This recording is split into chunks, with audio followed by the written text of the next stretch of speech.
Pernah ada di hadis Muslim, ini cerita di Sahih Muslim. Ada seseorang sedang sujud, kemudian diinjek oleh orang fasik. Saya ulang lagi, diinjek. Rokobahnya, yang diinjek itu rokobahnya. Lehernya itu diinjek sama orang fasik. Kemudian si yang sujud tadi bersumpah, wallahi la yaghfiru wallahu lak. Demi Allah, Allah tidak akan mengampuni kamu. Itu Allah kemudian mewahyukan sama Nabi di zamannya. Wahyunya adalah, manggalladzi yata'alla alayya, Allah aghfira li fulan. Laqad ghafartu dzunuba wa ahbattu amalak. Siapa yang mencantut namaku dengan menstatuskan saya tidak bisa memberi maaf. Sungguh orang itu saya maafkan dan yang ahli ibadah amalnya tak cabut semua, tak hapus semua. Karena Allah tuh nggak boleh distatuskan sesuai keinginan kita. Yang soleh terus mengatakan orang lain tidak soleh, Allah tidak akan ngampuni. Ngampuni tidak, itu wilayahnya Allah dan Allah yaf'alu ma yasha, dan Allah berkali-kali memaklumatkan dirinya yaghfiru liman yasha wa yu'adzibu man yasha. Tapi ini kubu sebelah nyifati Allah hanya wa yu'adzibu, kubu sebelah kan gitu. Tidak pernah kalau Allah disifati yaghfir.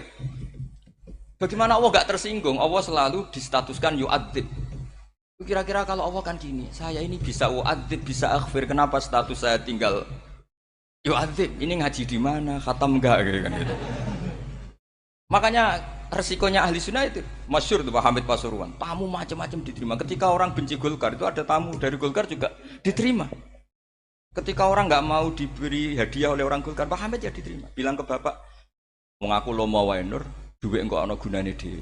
Sing marai rawan hisab itu kan kamu dapat uang nggak jelas kemudian kamu pakai pribadi. Kalau orang-orang soleh kan nggak pernah dipakai, kan aman saja.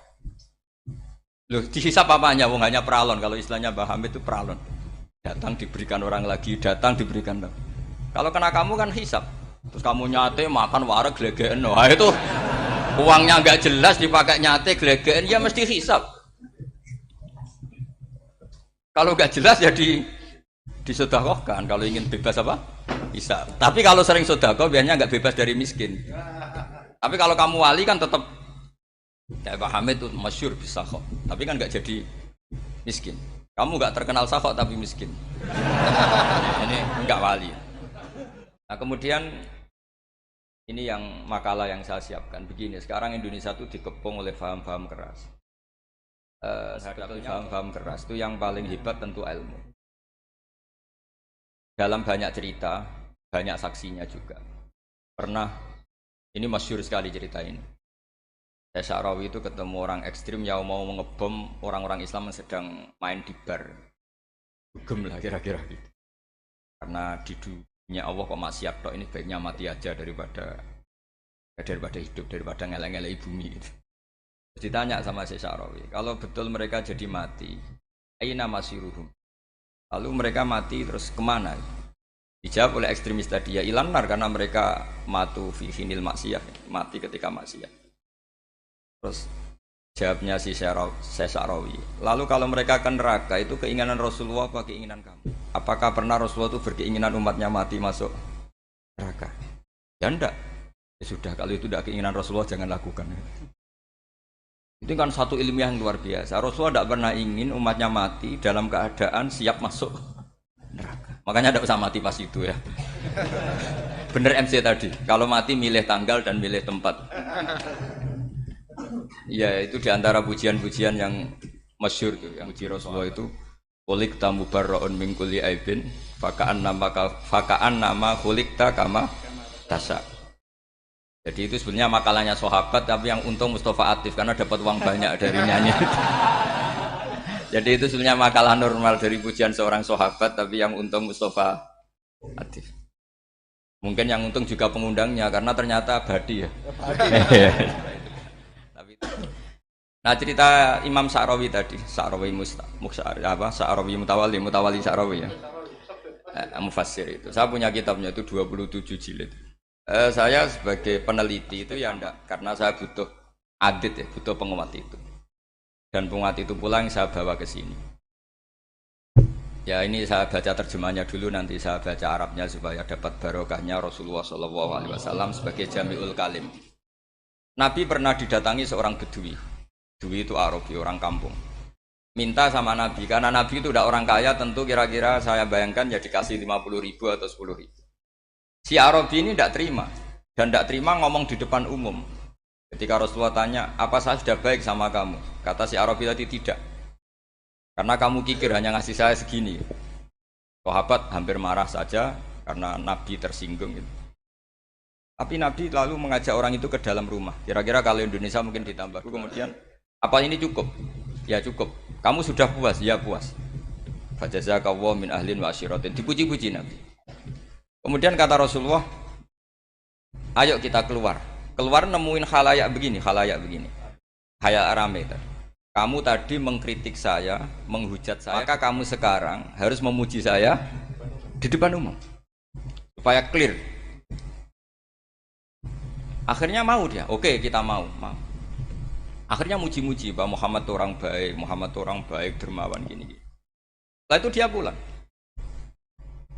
Hebatnya Rasulullah ketika pulang kata Nabi begini, sabda Nabi gini. Kalau saja dia pas benci saya itu kok mati. Saya ulang lagi. Kalau saja dia pas komentari saya buruk tadi kok mati, maka dia mati sebagai min ahlin nar karena berstatus pencaci maki Nabi. Akhirnya dia muji Nabi itu lewat disuap, lewat dikasih uang lagi. Lu itu sudah sah. Jadi saking baiknya Allah, Islam suapan itu juga sah. Itu kan muji Nabi itu karena disuap. Makanya ini penting. Sehingga dalam khazanah Islam itu memang agak aneh-aneh. Jadi di antara ceritanya dalam hukum-hukum Islam itu ada orang fasiknya minta ampun, tapi minta karena iman sama hadis bahwa nanti kalau ada orang mati disaksikan orang dua, apalagi kalau empat min ahlil jannah, maka dia min ahlil jannah. Itu dia fasiknya minta ampun, nyewa orang. Nanti kalau saya mati bilang saya orang baik. Betul. Setelah dia mati bayar. Ini baik. Satu kampung nggak ada yang percaya ini saksi bohong. Tapi sama Allah diampuni karena kesaksian suapan. Lalu berarti jenengan ngalalo suap ya ndak, saya ada ngalalo suap, ngalalo sedekah. Karena sekarang kalau ada caleg bayar katanya sedekah. Ya sedekah terpaksa. Ini penting saya utarakan karena apa? Allah itu menilai itu tidak sama dengan pikiran kita. Makanya kubu sebelah ini terlalu ekstrem, memaksa Allah berpikiran kayak dia. Satu karena kurang ngaji. Nomor dua ya tadi emosinya lebih tinggi ketimbang intelektualnya. Ini penting saya utarakan. Ternyata orang yang nyuap tadi apa nilainya plus, yaitu dia iman sama dawuh Rasulullah Shallallahu Alaihi Wasallam. Kalau yang namanya saksi itu penting. Cuma dia mendapat cara itu lewat suap. Tapi kan iman. Iman kalau dawuh Nabi itu benar. Kalau ada saksinya pasti min ahlil jannah. Terus dia nyari saksi harus dibayar. Sekarang sama iya 1 juta. Sekarang saya tanya di KPPS atau di mana-mana saksi pemilu itu dibayar enggak? Dibayar sah apa enggak? Sah. Jadi kadang kebenaran itu harus dibayar. Ini penting saya utarakan karena ada orang perempuan cantik dirayu, digaji supaya dibayar jadi orang maksiat. Lalu mungkin ada ustadz gaji dia, bayar dia supaya mondok. Enggak tahu terusannya apa, terus dibayar apa enggak tahu saya.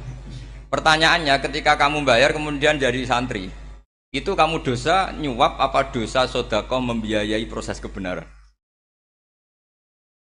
Sedekah. Tapi kalau yang bayar untuk jadi pegawai klub maka membiayai kemaksiatan. Maka pembiayaan ini penting secara fikih, arahnya kemana? Ke hak apa ke batil? Jika di Fathul Mu'in diterangkan misalnya ada orang layak jadi pemimpin dan kemudian rivalnya itu orang yang menyesatkan atau calon perusak bangsa, ya maka calon pemimpin yang soleh itu wajib berkompetisi meskipun bibadlil mal. Karena kalau yang memimpin orang fasik, kampung ini rusak. Kalau yang memimpin orang soleh, kalau nggak bayar juga nggak jadi, maka wajib bayar. Lah yang soleh bayar ini berstatus sedekah, tapi yang batil ini berstatus suap. Kenapa demikian? Karena yang namanya riswah atau ada yang baca ruswah adalah pembayaran untuk menghak dan membatilkan barang hak. Sementara pembiayaan orang soleh adalah untuk memperkuat hak. Nah orang tuh nggak tahu, yang ngajinya ndak hatam-hatam tuh taunya pokoknya ar-rosi wal murtasi benar. Tapi nggak pernah mikir lalu definisi riswah atau ruswah itu apa? Ini bukan provokasi supaya semua calon bupati, gubernur nyuap enggak, hanya nyuruh mereka sedekah saja.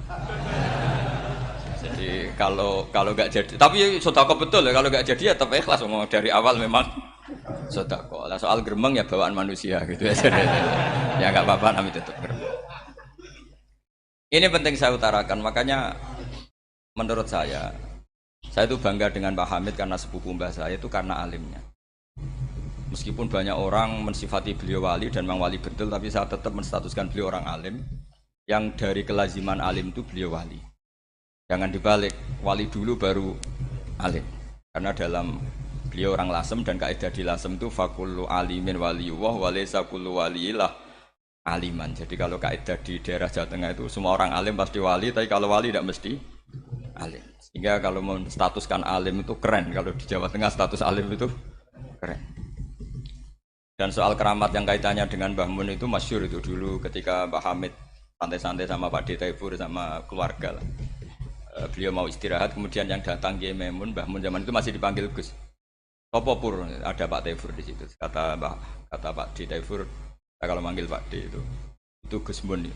Dan itu Mbah Hamid ngendikan rojulun alimun, ada Pak Taifur orang lelaki yang alim yang wali. Jadi beliau muji Mbah Mun juga alimun dulu, rojulun alimun wali. Ini penting saya utarakan karena kesanatan keilmuan beliau jelas dari beberapa keluarga di Lasem. Karena di daerah Fakhriyah itu yang tempat lahirnya Pak Hamid juga lahirnya mbah saya. Itu mbah-mbahnya sudah orang alim, termasuk Kiai Sidik Jember itu juga lahirnya di kawasan pondoknya Pak Hamid Fakhriyah. Dan Kiai Sidik punya anak yang namanya Ahmad Sidik yang jadi apa? Rois Am yang sekarang ada Gus Wirjon macam-macam itu semuanya juga keluarga Lasem.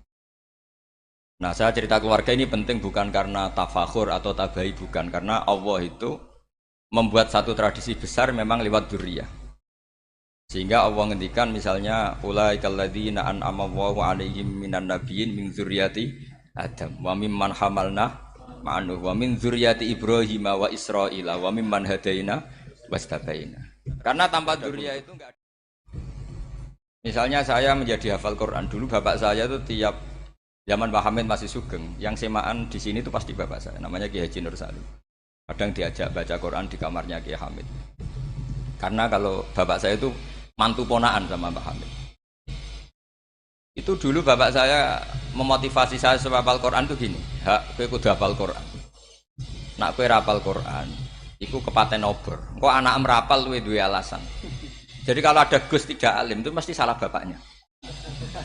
Karena kalau bapaknya bisa baca Wahab, anaknya mau baca primbon tuh malu. Tapi kalau bapaknya sudah bacanya WA, anaknya jadi primbon. Era cucu sudah dukun. Era cucu sudah kayak Dimas Kanjeng, nanti itu pasti. Karena nggak ada rasa malunya. Tapi kalau bapaknya alim, baca Wahab misalnya, juga Qona'ah, anaknya juga itu figurnya. Cucunya juga gitu figurnya. Makanya disebut dzurriyyatam ba'duha min ba'd. Ini penting. Dulu Mbah Mun itu sering ngijazahi saya itu persis ijazahnya bapak, ijazahnya Mbah Hamid. Kalau punya amplop itu ya dibeda-bedakan, ini amplop dari tamu, ini dari pejabat, ini dari orang fakir. Jika penggunaannya juga sesuai itu, tidak serampangan. Karena dianggap amanat kalau kita hisab. Kalau sekarang nggak salah dikumpulkan. Orang desa salam template wadol pitik kuru, wedhus kuru. Ambek guse dikutuku HP seri terbaru itu kan kasihan ya.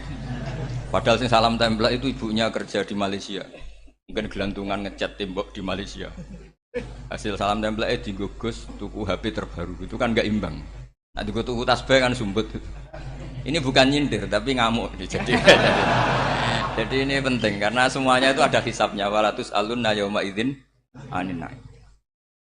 Karena tradisi ini harus kita teruskan ala qadril istithar. Karena itu nanti yang mengawal. Jadi ini penting. Jadi mbok ya orang-orang yang ekstrim tuh mikir keinginan Rasulullah SAW itu umatnya meninggal dalam keadaan baik. Makanya benar tadi, notulen tadi, kalau doa, kalau ingin mandi itu memang harus ada jadabnya. Tapi yang asli loh ya, jangan gaya-gayanan. Ya asli betul, yang nggak khilaf memang asli.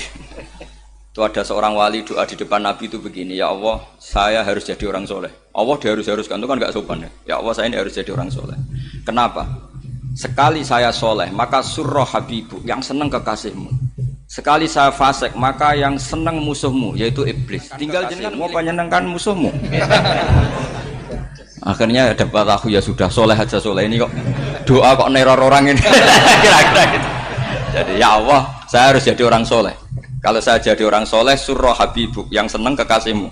Kalau saya jadi orang fasik, yang seneng musuhmu. Sebenarnya tinggal milih saja, menyenangkan kekasihmu apa menyenangkan musuhmu. Kira-kira Allah seneng mana? Seneng menyenangkan.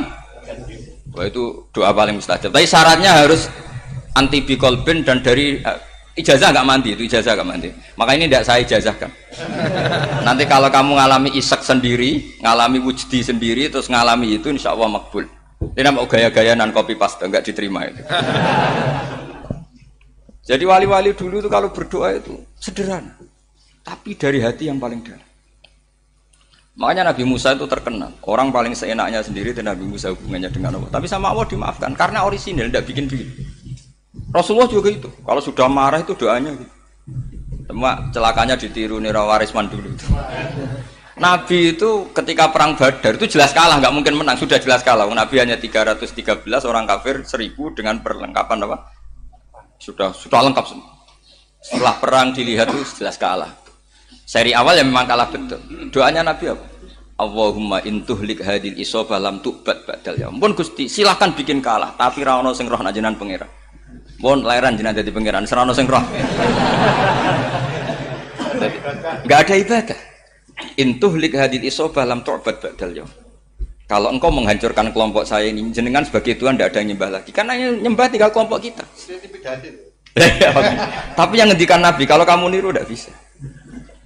Gak bisa kamu doa, ya Allah saya ini santri salafiyah, kalau saya bodoh menjadi presiden buruk terhadap alumni salafiyah. Gak apa-apa sekali-kali doa gitu. Tapi kata Allah lainnya masih banyak.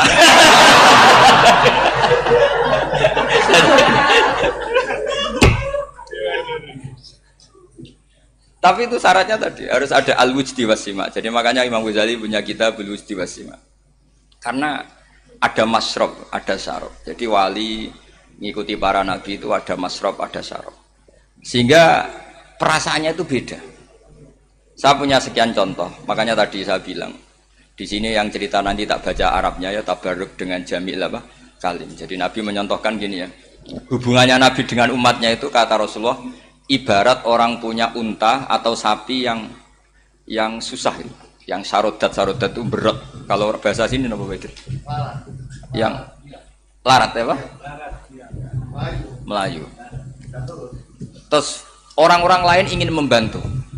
Kubu sebelah ingin bantu. Tapi ketika mereka ingin bantu malah unta ini tambah lari karena asing. Semua selain pemiliknya ini kan bagi unta itu asing. Jadi mau dibantu ditangkap tambah lari karena ini orang asing semua.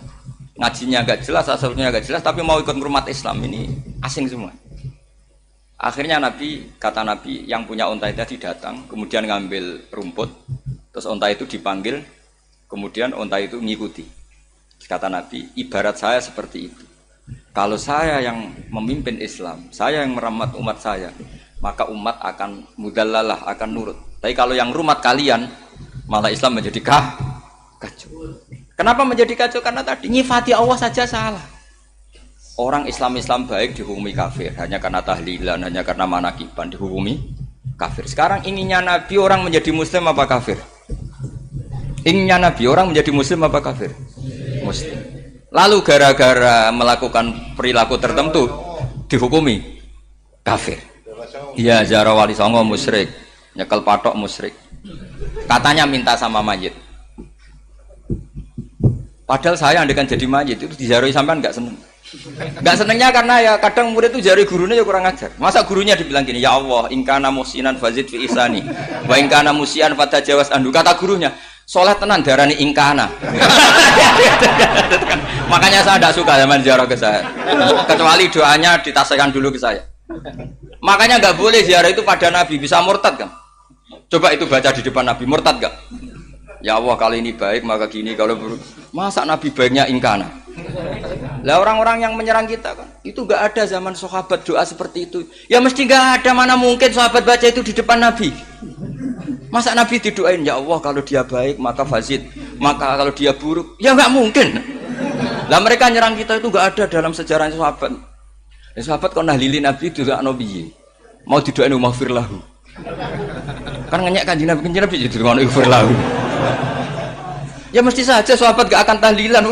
Yang kabudut itu Rasulullah. Bahkan diistilahkan kabudut saja salah. Intaqala ila rafiqil ala. Nah kalau sampai harus ditahlili, kalau enggak yang rokok betul. Amalnya pas-pasan, dosanya berkelanjutan.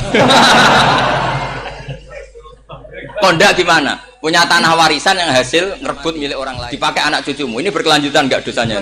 Berkelanjutan, berseri-seri. Mereka kalau nyerang kita kan sahabat tidak melakukan itu untuk Nabi, ya nggak mungkin lah sahabat mendoakan itu pada Nabi, kan nggak mungkin. Coba kalau kamu jadi mayit, terus kamu gurunya, terus ada murid kamu bilang Allahumma in kana muhsinan fazid fi ihsani wa in kana musian fatajawaz anhu. Mesti kalau kamu bisa bangun. Ya Allah, cong meyakini saya soleh itu masih ingkana. Kalau guru saya soleh, maka kalau guru saya buruk, maka itu kan taklek namanya, apa? Itu kan kurang ajar. Loh, saya tidak pernah doa gitu di depan Pak Hamid Pasuruan, tidak pernah. Saya kalau doakan bangun ya tidak pernah gitu. Allahumma ali darajati fil jannah gitu. Saya nggak pernah, ingkana nggak pernah. Karena andekan itu saya juga sama kok. Cuma kalau ada orang doa di bangun gitu ya karena orang lain ya tak biarin. Tapi saya tidak bilang amin, ya biarin aja sudah. Tapi kalau santri sarang nggak usah lah doa ya apa? Ingkana. Masa meyakini solehnya gurunya kok nunggu apa? Ini bukan ijazah, ini marah ini. Jadi pelurusan ini. Saya ulang lagi, ngaji itu harus khatam. Pentingnya khatam tadi, kalau di bab tafriq bainal haqqi wa bainal batin, akan kubu sebelah ini benar karena tegas. Tapi kitab itu tidak hanya bab itu, juga ada bab tawadhu. Di bab tawadhu itu, misalnya kita melihat orang kafir, ini wajar maksiat kan dia kafir. Masa saya mukmin maksiat? Dan ini kafir bisa saja nanti husnul khotimah. Saya muslim bisa saja su'ul khotimah. Jika tetap tawadhu. Melihat yang lebih sepuh ini aksaru ibadatan minni. Melihat yang kecil asghar berarti aqallu maksiatan minni, sehingga melihatnya itu tawadhu. Jadi kalau di bab tawadhu semuanya orang itu mungkin. Nah di sini Rasulullah SAW mengajarkan ketika malaikat Jabal bilang Muhammad, orang yang mendustakan kamu saya tungkepi gunung biar mati semua. Kata Rasulullah, saya berharap keluar dari tubuh mereka min aslabihim, dari keturunan mereka orang-orang sing mukmin. Sudah karuan kafir saja Nabi tidak berhenti berharap. Jangan-jangan nanti keturunannya mukmin, dan itu betul. Kita tahu Abu Lahab punya anak Darrah itu mukminah. Abu Jahal punya anak Ikrimah juga mukmin. Dulu Walid bin Mughirah musuh besarnya Rasulullah punya anak Khalid bin Walid. Sekarang orang-orang yang abangan nggak hafal Quran, kadang anaknya hafal Quran. Lewat program PTPG, kadang yang hafal Quran malah anaknya nggak hafal. Makanya kalau pas wisuda sampai bingung. Gurunya itu sampai nangis. Kenapa nangis? Ini anaknya orang nggak hafal Quran tapi sudah hafal. Saya gurunya nggak hafal. Kata. Lah kenapa bisa jadi hafid? Karena guru sewaan kata. Itu banyak. Kemudian termasuk tradisi mengakui santri goblok. Ini penting. Itu nggak ada santri sebarokah santri goblok. Makanya dulu Mbah Mun, Mbah Hamid, Kiai Alim itu kalau sama santri goblok ya tidak benci. Nggak kayak sekarang semua orang bikin sekolah unggulan. Sekolah unggulan itu kritik saya hanya memproduksi orang-orang yang nantinya mendapat. Kalau kamu punya santri hafal Quran, nanti hadiahnya umroh, tanglanya umroh, santri pinter hadiahnya beasiswa. Tapi hubungannya sama negara itu mendapat. Sementara santri yang goblok hidup di pedalaman Kalimantan, karena di sana belum ada masjid, bikin masjid. Sebagian hartanya dipakai masjid, sebagian hartanya dipakai bangun masjid. Ini yang goblok pendiri masjid. Yang pinter pengajian di masjid dibisaroi uang kas masjid. Artinya gini, ya kalau halalnya halal, tapi kita mbok yo roh hikmahnya orang-orang goblok gitu. Supaya kita tetap ngaji Rabbana ma khalaqta hadza batila. Semua ini ada gunanya. Subhanaka ma khalaqta. Jadi semua ini ada gunanya. Maka bagi santri-santri yang goblok, tolong nanti saya di-Fatihai karena saya ini pembela Anda. Loh yang ngomong biar saya, karena saya terkenal santri pinter. Kalau yang ngomong sampean goblok kan nggak ada yang percaya. Oh, padune podo gobloknya kan gitu. Yang ngomong harus saya. Saya itu niru Rasulullah SAW. Nabi itu kalau ada santri serabakat pinter, itu diwarai sak surat usung nang mulai pinter. Banyak itu. Balighu anni walau ayah. Ada sahabat ngaji hanya diajari idza zulzilatil ardu, sudah kamu pulang, sudah pinter. Karena betul. Sekarang Coba dia ngenangan. Ada santri alim alamah, mungkin bakasnya furu'iyah. Gimana hukumnya Jumatan jumlahnya itu 40 kurang atau 40 pas imam. Kemudian ada yang batal satu, hukumnya gimana? Dia mikir furu'iyah. Sementara yang goblok, dia di desa tertinggal gak ada masjid. Piye caranya dia masjid? Ini bikin aslul ibadah. Yang sini sudah khilaf tentang yang gak penting. Jadi orang goblok kadang lebih keren. Akhirnya apa? Duriannya yang goblok nanti jadi orang alim alama ngekholi wong goblok karena pendirinya biasanya orang pati pinter. Itulah Allah Subhanahu wa taala. Ada bikin sesuatu itu sia-sia. Nah, saya ini korban ilmu itu. Akhirnya santri saya banyak yang enggak jelas. Ya, tapi ya saya terima saja. Saya santri itu macam-macam.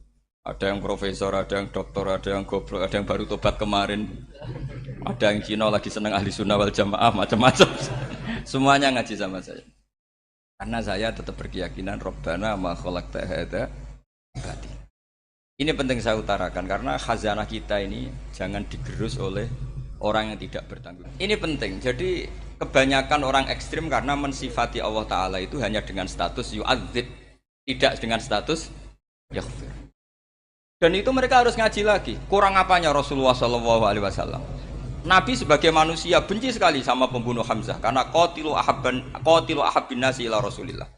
Itu sama Wahsy. Siapa yang enggak tahu Wahsy? Qatala ahabban nasi ila Rasulillah, itu qatala Hamzah. Dan ketika Nabi nyuwun sewu maksud-maksudna Wahsy, Allah malah nurunkan ayat laisa laka minal amri syai'un aw yatuba alaihim. Ada pilihannya aw yatuba alaihim. Apa yang terjadi? Justru Allah mentobati Wahsy. Memaafkan Wahsy, mentobati Wahsy. Ada sahabat yang dipuji Nabi Hamamatul Masjid, akhirnya su'ul khotimah. Kita tahu ceritanya siapa? Sa'labah. Makanya kata Mbah Mun sering cerita ke saya. Banyak orang darani saya itu tidak jelas, kata Mbah Mun, karena saya sama siapa saja baik, sehingga banyak yang nuduh saya itu tidak jelas. Kata beliau, ulama paling jelas ya saya ini, karena masih orisinil, kata beliau. Tapi pakai bahasa Jawa, karena tadi Mbak Idris bilang ada yang MA ya, Madura asli tadi, makanya saya terpaksa bahasa Indonesia tadi. Kata Mbah Mun, ulama paling jelas ya saya. Karena saya menyikapi siapa saja baik, karena di hati saya hanya membaca laisa laka minal amri syai'un aw yatuba alaihim aw yu'adziba. Kenapa kamu vonis si buruk? Bisa saja nanti baik. Yang sedang baik bisa saja nanti bu. Kalau nasib seseorang enggak jelas, kenapa kamu sikapnya jelas? Nah, ini orang-orang enggak ngaji itu memaksa orang lain jelas. Ini kubu sebelah pasti salah, ini pasti benar.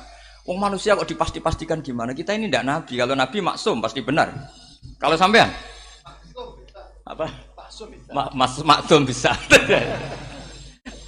Jadi ketidakjelasan para ulama ini berdasar konstitusi tadi bahwa itu wilayahnya Allah. Ini penting saya utarakan. Jadi penting sekali. Jadi orang yang sedang fasik sekarang bisa saja nanti tobat. Yang sedang sekarang soleh bisa saja nanti masalah. Hingga Rasulullah tetap mengajarkan ya muqallibal qulub tsabbit qalbi ala dinik. Jadi kalau ngaji itu khatam. Khatam itu begini misalnya ya. Saya pernah ngaji Ihya, belajar Ihya khatam. Bahkan saya punya takrirannya berdasar kitab Ithaf, sarahnya Ihya. Kalau ingin tahu sanadnya sarah Ihya ya misalnya Gus Idris ini, oleh Idris ngaji Mbah Hamid Pasuruan, ngaji Mbah Dimyati.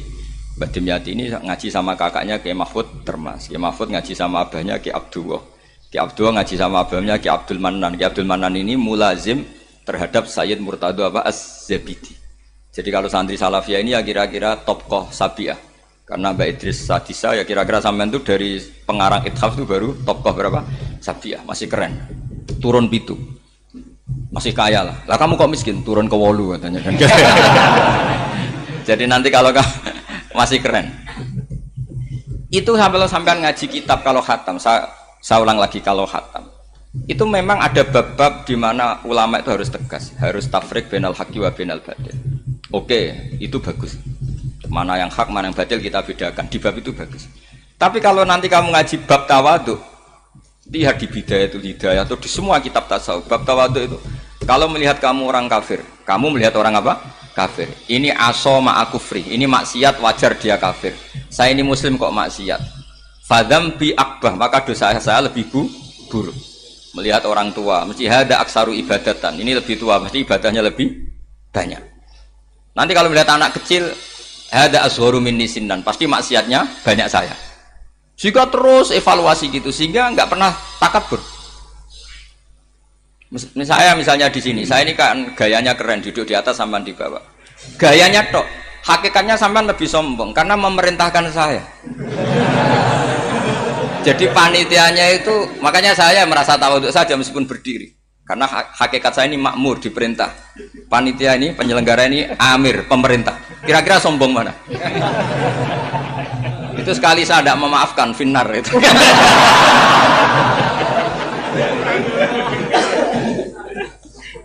Tapi insya Allah tak maafkan. Iya masih insya Allah. Tapi menghadapi yang sedang kafir saja nggak putus asa. Bisa saja mereka nanti melahirkan anak-anak yang Islam. Jadi kalau ada kiai menghina orang kafir itu jangan melihat kiai kok kancanan wong kafir. Yang benar itu kiai yang penuh harapan. Sehingga sama orang kafir saja berharap. Tapi sekarang enggak. Kiai kancanan wong kafir, kiai kok kancanan wong fasik. Logikanya dibalik. Kiai nelateni wong kafir nak menawa anak turune masuk Islam. Kiai nelateni wong fasik anak menawa dadi soleh. Logikanya harus seperti itu. Nah soal perang itu beda. Perang kan mereka sudah menstatuskan diri ingin bunuh kita. Tentu kita harus berani untuk mempertahankan diri. Tapi kalau kondisi normal tidak bisa seperti itu. Ini kan kondisi normal. Itu Rasulullah. Ya nggak boleh. Karena tadi. Bahkan kalau saya pernah ngaji ini di Sidogiri pernah cerita Rasulullah jajar Nabi Nuh. Ada seorang wali, pasnya Abu Hasan Asyadili. Siapa Abu Hasan apa? Asyadili. Mimpi ketemu Rasulullah jajar Nabi Nuh. Kemudian Nabi Nuh itu digojlok sama Rasulullah. Kamu pernah maksudkan kaum kamu. Bisa saja fi aslabihim atau fi zuhurihim ada nasamatan sing tu'minu billah. Sekarang misalnya begini ya, ini orang kafir. Di sini itu ada gen yang ribuan ila yaumil qiyamah. Bisa saja gen-gen yang sekarang masih di zuhurihim, karena kalau apa gen di lelaki diistilahkan fi zuhurihim, ini saja nasamatan tu'min. Nasama yang nanti mukmin. Kalau dia mati kan berarti kamu membunuh calon orang mukmin berikut.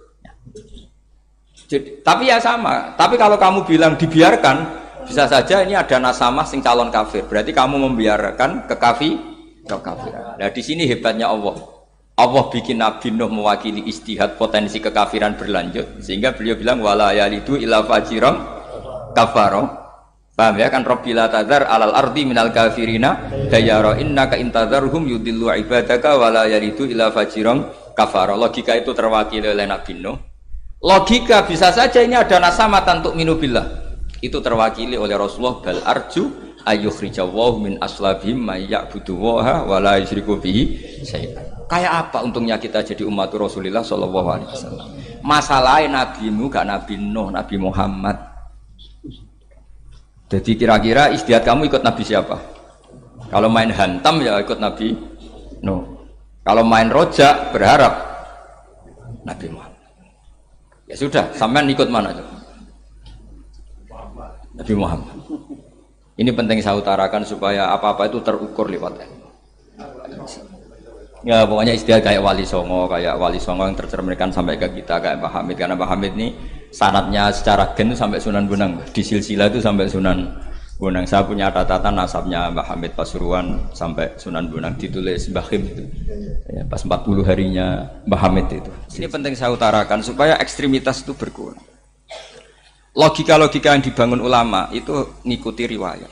Agama itu ngikuti riwayat, bukan sekedar akal. Saya punya contoh ketika kitab Ihya menutup kitabnya, yaitu Imam Ghazali. Itu ada dua orang. Ini di akhir kitab Rojak dan dipakai nutup kitab Ihya sebagai rojaknya Imam Ghazali.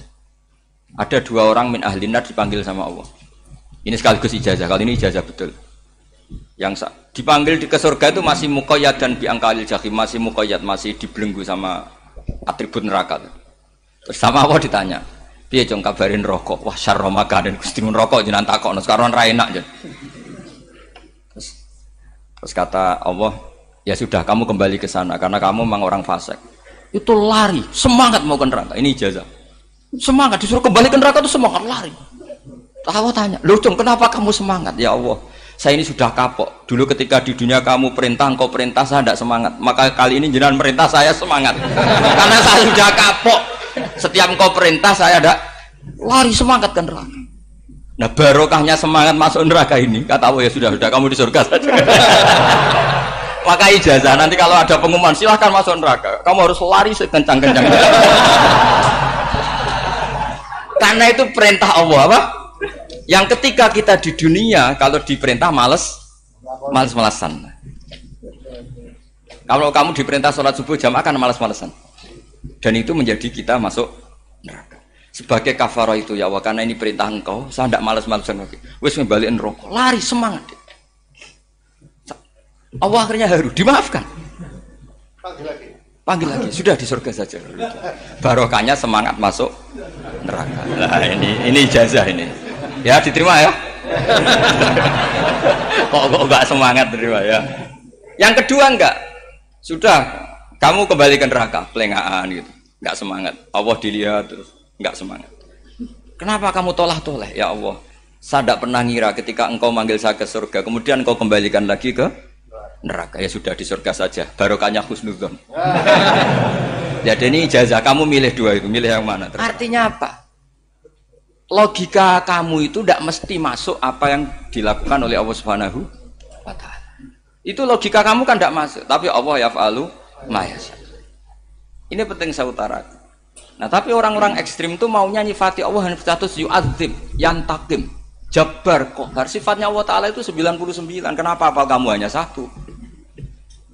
Jadi tetap saja menghadapi fenomena seperti ini tetap laisa laka minal amri syai'un aw yatuba alaihim aw yu'adzib. Sehingga setahu saya Mbah Mun, Mbah Hamid Pasuruan, guru-guru kita, habaib yang alim-alim itu melihat tamu macam-macam ya dilayani semua. Karena ini ngadepi fenomena sosial yang semuanya tidak jelas. Kalau nggak jelas apa? Ya kita bisanya berharap karena afdolul ibadah itu intidharul farad. Kalau belum Islam sekarang kita harapkan nanti. Kalau bapaknya enggak kita harapkan anaknya. Kalau anaknya belum kita harapkan cucunya. Karena agama ini limangka nayarjuwo hawal yaumal akhir. Agama ini bagi yang terus berpengharapan, bukan bagi yang putus asa. Ini yang penting saya utarakan. Jadi apalagi Allah sudah punya rencana tadi, yang goblok-goblok di pedalaman Dayak bikin masjid, yang pinter-pinter ramen lomba untuk sangu, untuk umroh. Kira-kira memberi sama mendapat pahalanya keren mana? Memberi. Tapi tidak usah jadi goblok. Goblok tidak usah direncanakan, sudah terjadi. Jadi makanya saya bela karena sudah terjadi gitu. Tapi tidak usah direncanakan. Nanti terus wah goblok aja cara Gus Bak gak apa-apa ndak. Sudah kadung ini cuma kita itu iman ya. Jadi karena yang pinter itu yang jumlahnya tidak banyak. Ini kita bully saja. Karena kamu bully pun tetap mulia kan orang pinter ini. Tapi kalau orang goblok gak dibela habis dia. Yang pinter buat dikritik kayak apa kan tetap mulia kan? Lah yang muji sudah banyak saya ngeritik saja lah. Ini tidak akan jatuh. Tapi yang goblok ini kan nggak ada yang bela. Saya sebagai umatnya Rasulullah, pecinta umat Rasulullah tak bela, tenang saja. Ada hikmahnya apa? Hikmahnya orang goblok. Betul loh, saya itu sering ketemu dokter, ketemu profesor tuh nangis. Tak tanya kenapa nangis. Bapak saya itu petani, saya di Jogja sampai jadi dekan, jadi rektor. Tapi saya sekarang rektor, anak saya sekedar SMP naik itu sudah senang. Nggak dengar kabar ketangkep BNN sudah senang. Padahal saya ini ahli metodologi. Ternyata pinter bapak saya. Karena bapaknya tadi hanya petani bisa menjadikan anaknya profesor. Tapi profesor tidak mesti bisa jadi. Anak saya naik SMP aja sudah senang. Karena Allah ingin membuktikan pinter kamu itu tidak ada artinya di depan iradatullah. Di depan apa? Iradatullah. Supaya orang tunduk. Lu coba yang jadi ulama tabi'in itu rata-rata abnaul mawali. Anaknya budak yang dimerdekakan. Karena Allah seperti itu. Ada yang tokoh yang tadi zuriyatam ba'duham 4 itu harus kita jaga. Saya termasuk orang yang ditakdir punya mbah-mbah alim itu juga harus dijaga. Yang enggak alim peluangnya masih banyak. Banyak sebanyak-banyaknya. Asal tadi lewat jalur sregep dan kalau bodoh ngaji saya nanti. Tak ajari robbana ma khalaqta hadza napa? Karena ayatnya gitu, min dzurriyyati Adam wa mimman hamalna ma'anu wa min dzurriyyati Ibrahim wa Israil. Terus terakhir ditutup wa mimman hadaina wajtabaina. Itu umum. Tidak jalur nasab. Siapa saja yang hadaina wajtabaina. Saya kira demikian, saya mohon maaf atas kesalahan.